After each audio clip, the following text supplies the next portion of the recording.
Welcome to VVB 9 news. ముందుగా headlines. ఇంద్రకీలాద్రిపై mock drill. అత్యవసర సమయాలలో ఎలా వ్యవహరించాలి అనేది డెమో చూపిన ఆంధ్రప్రదేశ్ రాష్ట్ర ఆక్టోపస్ విభాగం అధికారులు. బీఆర్ఎస్ పార్టీ సిల్వర్ జూబ్లీ ఉత్సవాలకు ఘనంగా ఏర్పాట్లను పర్యవేక్షిస్తున్న నాయకులు. షెడ్యూల్ కులాల వర్గీకరణను స్వాగతిస్తున్నాం. ముఖ్యమంత్రి చంద్రబాబుకు కృతజ్ఞతలు తెలిపిన ఎంఆర్పీఎస్ జాతీయ అధ్యక్షుడు మున్నంగి నాగరాజు. భారీ బైక్ ర్యాలీగా సూర్యాపేట వెళ్లిన బీఆర్ఎస్ వర్కింగ్ ప్రెసిడెంట్. కేటీఆర్ కు ఘన స్వాగతం పలికిన మహిళలు, కార్యకర్తలు.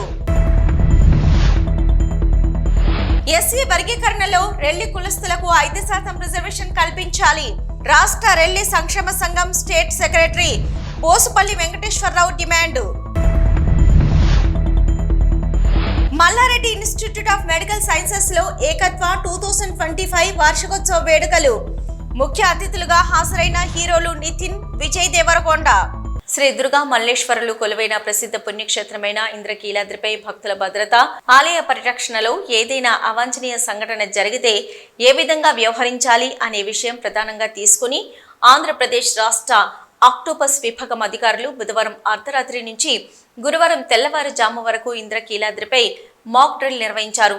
అవాంఛనీయ శక్తులు మెట్ల మార్గం నుంచి ఇంద్రకీలాద్రికి చేరుకున్నట్లు సమాచారం. ఆలయ అధికారులు, వాంటౌన్ పోలీసుల నుంచి అందుకున్న ఆక్టోపస్ విభాగం వారు ముందుగా జమ్మిదూటి సమావేశం హాల్లో దేవస్థానం, పోలీసు, రెవెన్యూ తదితర విభాగాల అధికారులతో చర్చించి దేవస్థానం మ్యాప్ ప్రకారం యాక్షన్ ప్లాన్ రూపొందించి ఇంద్రకీలాద్రికి సాయుధ కమాండోలు చేరుకొని సాహసవంతంగా దుండగుల వద్ద ఉన్న పేలుడు సామాగ్రి, ఆయుధాలు నిర్వీర్యం చేసి వారిని అదుపులోకి తీసుకుని భక్తులను ఎలా రక్షించారు అనేది సీన్ క్రియేట్ చేసి పరిష్కారం చూపించారు. ఇటువంటి పరిస్థితుల్లో ఆలయ సిబ్బంది, స్థానిక పోలీసులు, సెక్యూరిటీ, వైద్య సిబ్బంది, రెవెన్యూ సిబ్బంది ఎలా వ్యవహరించాలి అనేది వివరించారు. ఈ అవగాహన కార్యక్రమం Octopus additional SP Rajareddy, Octopus DSP Tirupatayya ఆధ్వర్యంలో దేవస్థానం అధికారులు, వాంటౌన్ పోలీసులు, రెవెన్యూ, ఫైర్ సిబ్బంది పాల్గొన్నారు.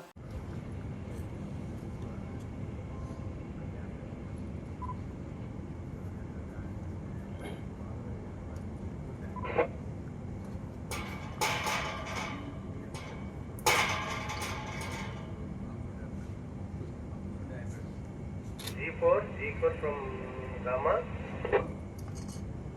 G4 F1 మీ లొకేషన్ ఎక్కడ?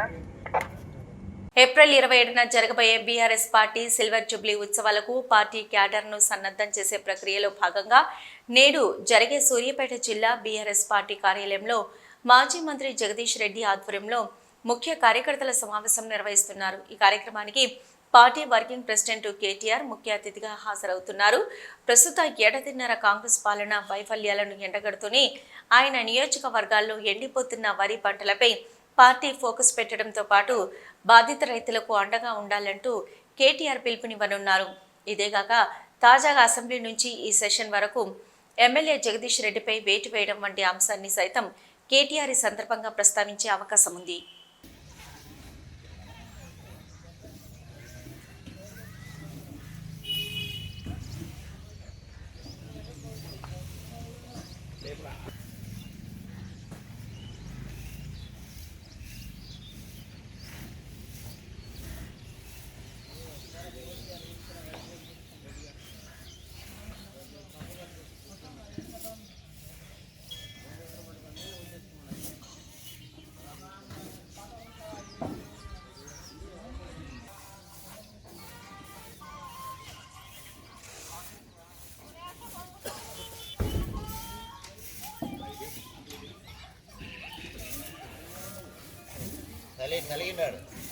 ఏపీ సీఎం చంద్రబాబు నాయుడు ఈ నెల 15న షెడ్యూల్ కులాల వర్గీకరణపై రాష్ట్ర కేబినెట్ తీర్మానం చేశారని, దీన్ని స్వాగతిస్తున్నామని ఎంఆర్పీఎస్ జాతీయ అధ్యక్షుడు మున్నంగి నాగరాజు తెలిపారు. ఈ మేరకు రాష్ట్ర ముఖ్యమంత్రికి కృతజ్ఞతలు తెలియజేస్తూ ఎంఆర్పీఎస్ జిల్లా అధ్యక్షుడు అంజూరి దీపక్ ఆధ్వర్యంలో విశాఖ విజిఎఫ్ ప్రెస్లో మీడియా సమావేశం నిర్వహించారు. ఈ మేరకు మున్నంగి నాగరాజు మాట్లాడుతూ మాదిగ జాతి చిరకాల ఆకాంక్ష షెడ్యూల్ కులాల వర్గీకరణ నెరవేర్చే విషయంలో ఆగస్టు 1న జస్టిస్ చంద్రచూడ్ నాయకత్వంలో 7 సభ్యులతో రాజ్యాంగ ధర్మాసనం ఎస్సీ వర్గీకరణలో రాష్ట్ర ప్రభుత్వాలే వర్గీకరణ చేసుకోవచ్చని సంచలనాత్మక తీర్పునిచ్చినట్టు తెలిపారు. రాజీవ్ రంజన్ మిశ్రా కమిషన్ రాష్ట్ర వ్యాప్తంగా అన్ని జిల్లాల్లో తిరిగి 59 ఉపకులాల్లో జనాభా ప్రాతిపదికన సంక్షిప్తంగా నివేదిక తయారు చేసి రాష్ట్ర ప్రభుత్వానికి రిపోర్టు అందించారని తెలిపారు. రాజీవ్ రంజన్ మిశ్రా కమిషన్ రిపోర్టుపై రాష్ట్ర ప్రభుత్వం నివేదికను అధ్యయనం చేయడానికి ఒక సబ్ కమిటీ నియమించారన్నారు. నేను పద్మశ్రీ గౌరవ మందాకృష్ణ మాదిగ గారి నాయకత్వంలో రుద్రపోగు సురేష్ మాదిగ పద్మశ్రీ మందాకృష్ణ మాదిగ గారి నాయకత్వంలో మాదిగ రిజర్వేషన్ పోరాట సమితి ఆంధ్రప్రదేశ్ రాష్ట్ర అధ్యక్షుడిగా పనిచేస్తున్నాను. ఈరోజు ఉమ్మడి విశాఖపట్నం జిల్లాలో విశాఖపట్నం కేంద్రంగా ఆంధ్రప్రదేశ్ రాష్ట్రంలో షెడ్యూల్ కులాల వర్గీకరణపై ఆంధ్రప్రదేశ్ రాష్ట్ర ప్రభుత్వం ఈ నెల 17వ తారీఖున క్యాబినెట్ వర్గీకరణకు క్యాబినెట్ ఆమోదం తెలపడాన్ని మేము మాదిగ రిజర్వేషన్ పోరాట సమితి తరపు నుంచి పద్మశ్రీ మందకృష్ణ మాదిగ అన్న గారి తరపు నుంచి ఆంధ్రప్రదేశ్ రాష్ట్ర ముఖ్యమంత్రి వర్యులు శ్రీ నారా చంద్రబాబు నాయుడు గారికి మేము ముందుగా కృతజ్ఞతలు ధన్యవాదాలు తెలియజేస్తున్నాం.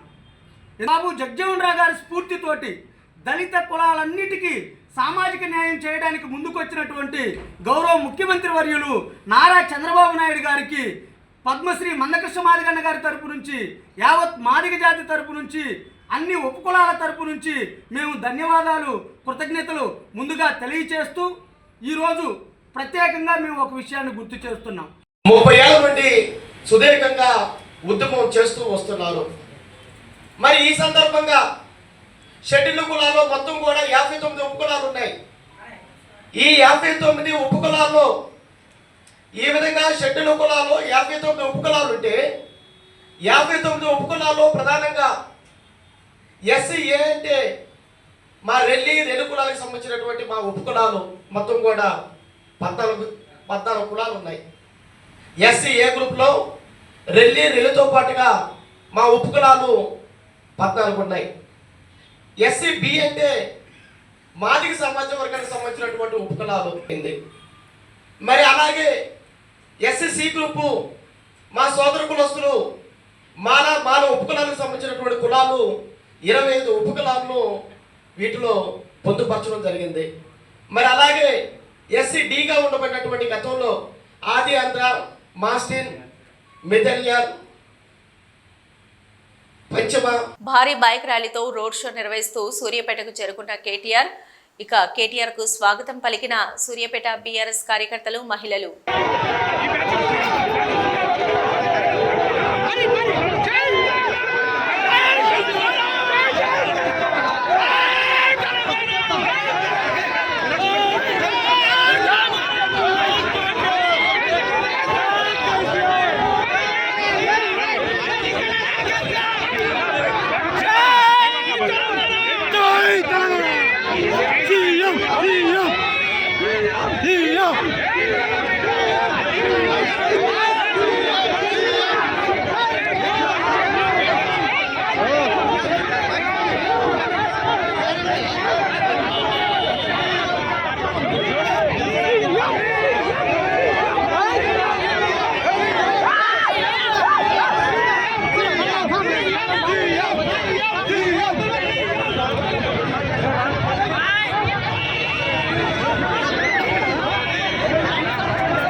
ఎస్సీ వర్గీకరణలో రెల్లి కులస్తులకు 5% రిజర్వేషన్ కల్పించాలని రాష్ట్ర రెల్లి సంక్షేమ సంఘం state secretary Bonupalli Venkateswararao demand చేశారు. ఈ మేరకు విశాఖ ప్రెస్ క్లబ్లో ఏర్పాటు చేసిన మీడియా సమావేశంలో ఆయన మాట్లాడుతూ కూటమి ప్రభుత్వం న్యాయం చేస్తుందని రెల్లి కులస్తులందరూ టీడీపీకి ఓటు వేశారన్నారు.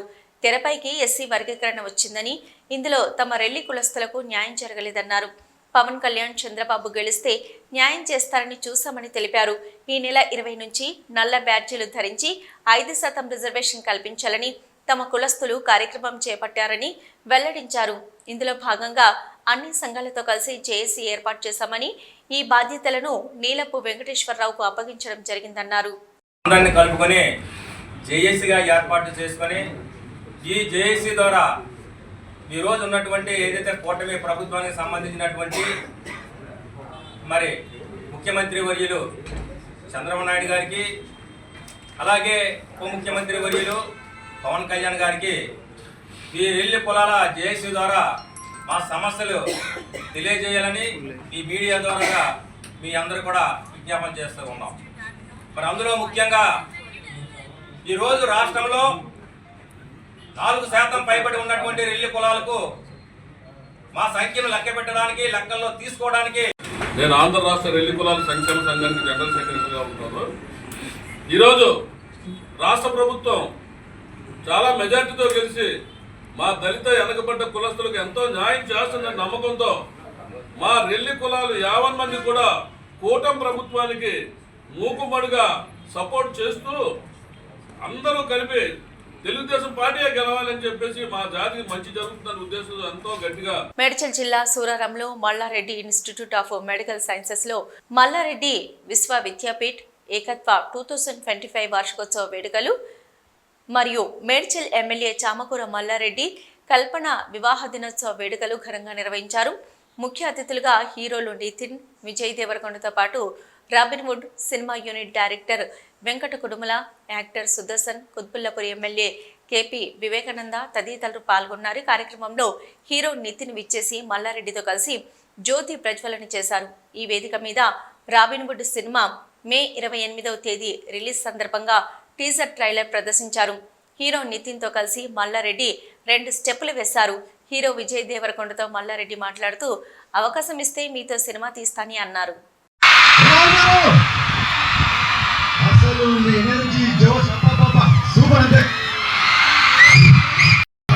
నచ్చిందా? సో ఆ సినిమా కంటే సినిమా ఇంకా చాలా చాలా బాగుంటుంది. సో మాస్టర్ 28వ తారీఖు నాడు రాబిన్హుడ్ మన తెలంగాణ బిడ్డ సూపర్ స్టార్. ఒక సంతోషం అనిపిస్తుంటది. And one strange thing is whenever I come to colleges, ఇట్లా కాలేజెస్కి వచ్చి ఇట్లా మీరు నవ్వుతూ అరుస్తూ మీ ముఖాలు చూస్తుంటే అదొక it's I can't explain. It is so much joy to see మీ స్టూడెంట్స్ అందరినీ చూస్తూ ఒకప్పుడున్న మన లైఫ్ గుర్తొస్తుంటుంది, మీ ఫ్యూచర్ మీ ముందుంది. అమలాపురం విద్యుత్ శాఖ అధికారులు ఆకస్మిక దాడుల పేరుతో ఆక్వా రైతులను భయభ్రాంతులకు గురి చేస్తున్నారని అంబేద్కర్ కోనసీమ జిల్లా అమలాపురంలో జరిగిన ఆక్వా రైతుల సమావేశం ఆందోళన వ్యక్తం చేసింది. విద్యుత్ శాఖ అధికారులు ట్రాన్స్ఫార్మర్ లోడ్ పెంచుకోవాలని, లక్షలాది రూపాయలు కట్టాలని ఆక్వా రైతులకు నోటీసులు పంపిస్తున్నారని ఆవేదన వ్యక్తం చేశారు. బిల్లుల బకాయి పేరుతో చెరువుల విద్యుత్ కనెక్షన్ అర్థాంతరంగా తొలగించడంతో ఆక్సిజన్ అందక చేపలు, రొయ్యలు చనిపోయి రైతులకు లక్షలాది రూపాయల నష్టం వస్తుందని రైతులు ఆరోపించారు. మరోపక్క రొయ్య పంట చేతికి వచ్చే సమయానికి ఎగుమతిదారులు మనోబలిగా ఉంటూ రొయ్యల రేట్లు తగ్గించి ఆక్వా రైతులకు నష్టం చేకూరుస్తున్నారని, తమను ప్రభుత్వం ఆదుకోవాలని రైతులు సమావేశంలో డిమాండ్ చేశారు. అందరికీ నమస్కారం అండి. మరి ఈరోజు ఆక్వా రంగం వెంటిలేటర్ మీద ఉన్నటువంటి పరిస్థితి, అనేకమైనటువంటి సమస్యలతోటి రైతు కొట్టుమిట్టాడుతున్నటువంటి సందర్భంలో ఈ విద్యుత్ సమస్య ప్రధానంగా ఈ మధ్యకాలంలో ప్రత్యేక దాడులు జరుపుతూ రైతులను భయభ్రాంతులకు గురి చేస్తూ ఎగ్జిస్టింగ్ క్రాప్ ఫండ్గా కూడా ఏ విధమైన నోటీసులు లేకుండా విద్యుత్ సరఫరాని నిలుపుదల చేయడం కొన్ని సర్వీసులకు జరిగింది.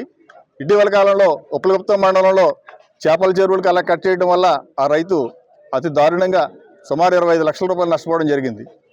మేము కోరేది ఒకటే, ఈ యొక్క ఎలక్ట్రిసిటీలో ఉన్నటువంటి లోపాలు ఏదైతే ఉన్నాయో అవి సరి చేయండి. ముందు అధిక లోడ్ రావడం వల్ల కూడా దాని యొక్క ప్రభావం ఈ మీటర్ల మీద చూపించి మీరు అడిషనల్ లోడ్కి వెళ్తున్నారో దాని గురించి మీరు 10 లక్షలు కట్టండి, 3 లక్షలు కట్టండి, ఏసీడీలు కట్టండి. ఏసీడీలు కట్టకపోతే మళ్ళీ వాటికి షార్ట్ ఫాల్ ఛార్జీలు, ఇలాగ అనేక రకాలుగా భయభ్రాంతులకు గురి చేస్తూ అధిక భారం మోపుతూ ప్రస్తుత పరిస్థితుల్లో ఆక్వా ఇంటి లీటర్ మీద ఉంది, మంచి గట్టు పరిస్థితిలో ఉంది. దయించి మేము ఇప్పుడున్న ఎన్డీఏ గవర్నమెంట్ని, నారా చంద్రబాబు నాయుడు గారిని, పవన్ కళ్యాణ్ గారిని, లోకేష్ గారిని, మా శాఖామత్యులైన అచ్చెన్నాయుడు గారిని కోరేది ఏంటంటే, ఈ పరిస్థితుల్లో మాకు సెంట్రల్ గవర్నమెంట్ గత సంవత్సరం మాకు కస్టమ్స్ డ్యూటీ పూర్తిగా ఫీడ్కి సంబంధించిన కాంపోజిషన్లో కలిపి ప్రతి దాని మీద కస్టమ్స్ తగ్గించినప్పటికీ, జీరో చేసినప్పటికీ కూడా ఈ రోజుకి ₹1 తగ్గించకపోవటం చాలా దారుణమైన విషయం. దీని మీద ఏంటంటే ప్రభుత్వం వారు చర్య తీసుకోవాలని కోరుతున్నాం ఎక్స్పోర్టర్లని. తర్వాత ఏంటంటే ఇందులోటి 4 అవంతి అన్న అతను ఉన్నాడంటే అతను 6,50,000 నుంచి 7 లక్షల టన్ను చేస్తున్నాడు. మనకు ఓవరాల్గా 13 లక్షల టన్ను అవుతే కనవ 4-5 లక్షలు ఒక 7-8 కంపెనీలు చేస్తుంటే ఒకే కంపెనీ 6-7 లక్షలు చేస్తుంది. కానీ ఇక్కడ నేను చెప్పేది ఏంటంటే హోల్సేల్కి రిటైల్కి తేడా ఉంటుంది. ఇలా సంఘటితంగా అయ్యి యూనిటీ అయ్యి వీళ్ళు మమ్మల్ని మోనోపోలీ అయ్యి మమ్మల్ని ఇబ్బంది పెట్టారని చెప్పడానికి కారణం అది ఒకటే. ఎందుకంటే ఆ 7 లక్షల టన్ను తీసేవాడు అదే రేటే, 1,00,000 టన్ను చేసేవాడు అదే రేటే, 10,000 టన్ను చేసేవాడు అదే రేటు ఉన్నారు. కాబట్టి వీళ్ళందరూ ఒక సంఘటితంగా ఈ చేస్తున్నారు. కాబట్టి దీని మీద ఖచ్చితంగా ప్రభుత్వం చర్య తీసుకోవాలని చెప్పేసి కోరుతున్నాం. తర్వాత రాబోయే రోజుల్లో ఇప్పుడు ప్రస్తుత పరిస్థితుల్లో మాకు అమరావతి శాసనమండలి సభ్యులు లేవనెత్తిన ప్రశ్నకి దేవాదాయ శాఖ మంత్రి ఆనం రామనారాయణ రెడ్డి సమాధానం ఇచ్చారు. మండలిలో ఎమ్మెల్సీలు భూమిరెడ్డి రామ్గోపాల్ రెడ్డి, బి తిరుమల నాయుడు, దువ్వారపు రామారావులు రాష్ట్రంలో దేవాలయాల నిర్వహణకు సంబంధించి ప్రశ్నను సంధించారు. వ్యక్తులు మరియు ప్రైవేటు సంస్థలు నిర్వహించే దేవాలయాల వివరాల గురించి ప్రశ్నించారు. దీనికి దేవాదాయ శాఖ మంత్రి ఆనం రామనారాయణ రెడ్డి సమాధానం ఇచ్చారు. మంత్రి ఆనం మాట్లాడుతూ ప్రైవేట్ వ్యక్తులు మరియు ప్రైవేటు సంస్థలు నిర్వహించే దేవాలయాల జాబితాను దేవాదాయ శాఖ నిర్వహించదని స్పష్టం చేశారు. అలాగే సర్వశ్రేయ నిధి CGF ద్వారా 88 ప్రైవేట్ దేవాలయాలకు సంబంధించి CGF కమిటీ ఇచ్చిన మంజూరుల ప్రకారం 27.59 కోట్ల మొత్తాన్ని ఖర్చు చేయడమైందని తెలిపారు. ఈ నిధులను దేవాలయాల అభివృద్ధి నిర్వహణ కోసం ఉపయోగిస్తున్నట్లు వివరించారు. అధ్యక్ష, ప్రైవేట్ దేవాలయాలకు CGF గ్రాంట్స్ నుంచి ఇచ్చే అవకాశం లేదు అధ్యక్ష మన విధానంలో. కానీ అధ్యక్ష గడిచిన 5 సంవత్సరాల్లో ఈ CGF గ్రాంట్స్ నుంచి దాదాపుగా 88 శాంక్షన్స్ 2019-20 నుంచి 2023-24 వరకు 88 ఆలయాలకి ఇవి మంజూరు చేయడం జరిగింది అధ్యక్ష. ఈ 88 ఆలయాలు కూడా ఎక్కువ ఒక ప్రాంతానికి సంబంధించే ఇవి మంజూరు చేయడం, వాటికి నిధులు కేటాయించడం జరిగింది అధ్యక్ష. మరి దాదాపుగా 26 ప్రాంతాల్లో అంటే 14 జిల్లాలు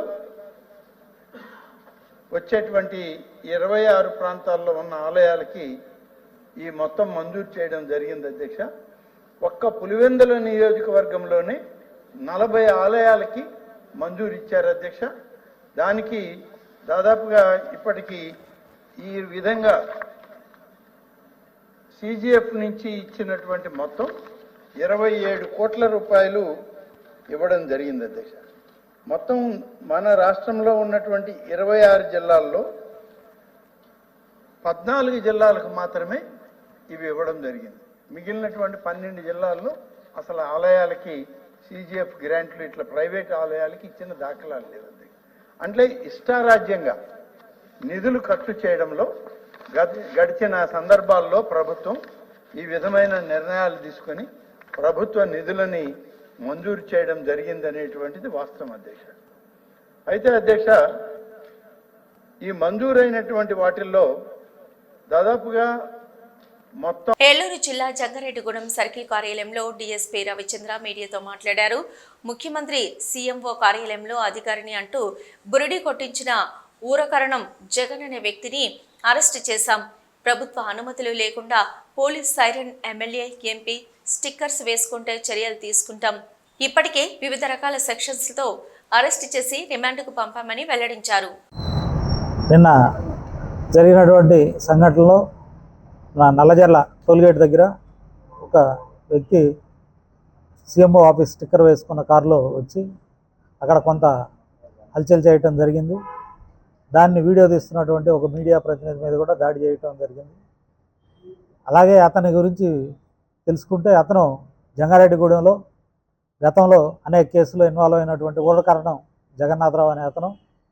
ఇక్కడ జంగారెడ్డిగూడెం పోలీస్ స్టేషన్లో అతనిపై రౌడీ షీట్ కూడా ఉన్నది. తడికిలపూడి పోలీస్ స్టేషన్ పరిధిలో కామవరపుకోటలో అతను నివాసం ఉంది. అతను తపస్య అనే స్కూల్ని నడుపుతూ ఉన్నాడు. ఆ స్కూల్ నడిపే భాగంలో అక్కడ ఉన్నటువంటి వేరే స్కూల్ యజమాని అయినటువంటి దాసు అనే అతనితోటి విభేదాలు రాగా అతన్ని కొంత బెదిరించడం, అతని మీద కొంత డబ్బులు డిమాండ్ చేసి లేదంటే స్కూల్ని రెప్యుటేషన్ని డ్యామేజ్ చేస్తామనే విధంగా అతన్ని థ్రెట్ చేసి డబ్బులు డిమాండ్ చేయడం జరిగింది. ఇతను సీఎం ఆఫీసులో పనిచేస్తాననే పేరు మీద ఈ బెదిరింపులు చేయడం జరుగుతూ ఉంది. ఇతన్ని అరెస్ట్ చేయడం జరిగింది, రిమాండ్కి తరలించడం జరిగింది. ప్రస్తుతం ఏలూరు జైల్లో ఇతన్ని ఉంచడం జరిగింది. ఈ విధంగా ఎవరైనా సరే ప్రభుత్వ అధికారుల పేరు మీద కానీ లేదా ప్రభుత్వం యొక్క స్టిక్కర్లు వేసుకొని కానీ లేదా సైరన్లు వాడి కానీ ఎవరైనా సరే జోగులాంబ గద్వాల 5వ శక్తిపీఠం ఆలంపూర్ శ్రీ జోగులాంబ బాల బ్రహ్మేశ్వర స్వామి ఆలయాల ఉప ప్రధాన అర్చకుడు ఆనంద్ శర్మపై క్రమశిక్షణ చర్యలు ప్రారంభమయ్యాయి.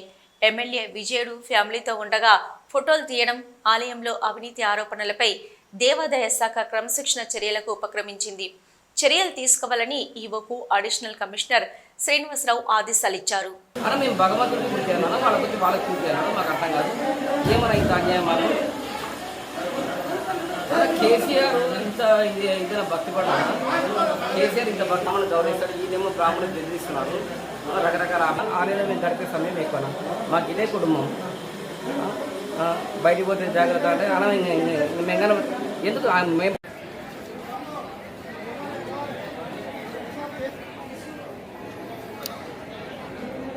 అన్నకు జూమ్ ఉంది.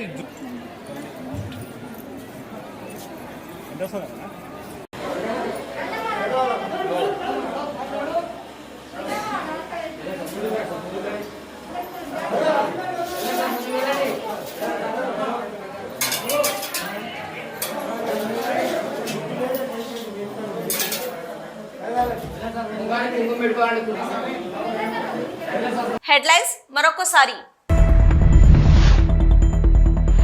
ఇంద్రకీలాద్రిపై మాక్ డ్రిల్, అత్యవసర సమయాలలో ఎలా వ్యవహరించాలి అనేది డెమో చూపిన ఆంధ్రప్రదేశ్ రాష్ట్ర ఆక్టోపస్ విభాగం అధికారులు. బీఆర్ఎస్ పార్టీ సిల్వర్ జూబ్లీ ఉత్సవాలకు ఘనంగా ఏర్పాట్లను పర్యవేక్షిస్తున్న నాయకులు. షెడ్యూల్ కులాల వర్గీకరణను స్వాగతిస్తున్నాం, ముఖ్యమంత్రి చంద్రబాబుకు కృతజ్ఞతలు తెలిపిన ఎంఆర్పీఎస్ జాతీయ అధ్యక్షుడు మున్నంగి నాగరాజు. భారీ బైక్ ర్యాలీగా సూర్యాపేట వెళ్లిన బీఆర్ఎస్ వర్కింగ్ ప్రెసిడెంట్. కేటీఆర్ కు ఘన స్వాగతం పలికిన మహిళలు, కార్యకర్తలు.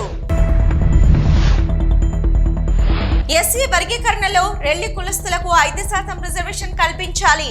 రాష్ట్ర రెల్లి సంక్షేమ సంఘం state secretary Bosupalli Venkateswara Rao demand. Malla Reddy institute of medical sciences లో ఏకత్వ 2025 వార్షికోత్సవ వేడుకలు. ముఖ్య అతిథులుగా హాజరైన హీరోలు నితిన్, విజయ్ దేవరకొండ. ఇది ఇప్పటివరకున్న అప్డేట్స్. మరో బులెటిన్ తో మళ్ళీ కలుద్దాం. అంతవరకు చూస్తూనే ఉండండి న్యూస్.